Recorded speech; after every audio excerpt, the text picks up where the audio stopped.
Kwingineko, mahakama kuu katika kaunti ya Siaya imeagiza kuendelea kuzuiliwa kwa afisa wa polisi aliyenaswa kwenye video akitekeleza wizi wa mabavu akiwa na bunduki. Mark Owino atazuiliwa kwa siku 7 zaidi kutoa nafasi ya uchunguzi kukamilika. Hayo yanajiri huku mahakama hapa Nairobi ikidinda kumwachilia kwa dhamana afisa wa polisi wa zamani Cleanzy Barasa alimpiga risasi na kumuua mchuuzi wa maski.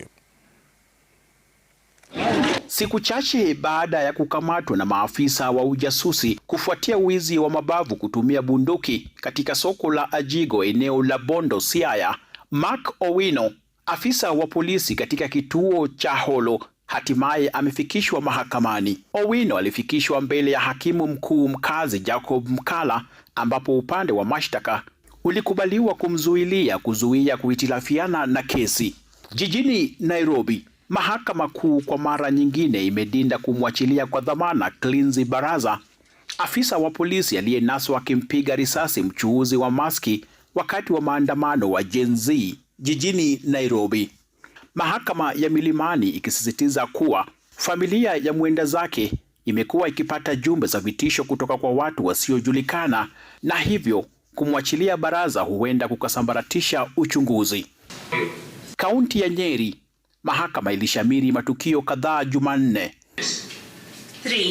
Nicholas Julius Macharia, mshukiwa mkuu katika kesi ya baby Tamara Blessings Kabura, mtoto mwenye umri wa miaka 7, alifikishwa mbele ya hakimu Justice Kizito Magare, Macharia akikiri kwa mara ya pili kumuua mtoto huyo.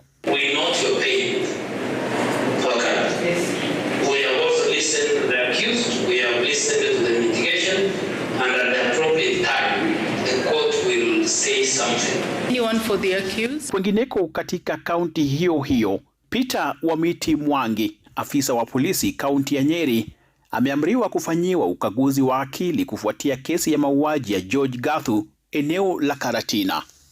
Wamiti aliyefikishwa mbele ya hakimu mkuu katika mahakama ya juu Maureen Odero anatarajiwa kurejeshwa mahakamani tarehe 18 Februari mwaka 2026. In the meantime, the accused will be remanded at the Nyeri main prison.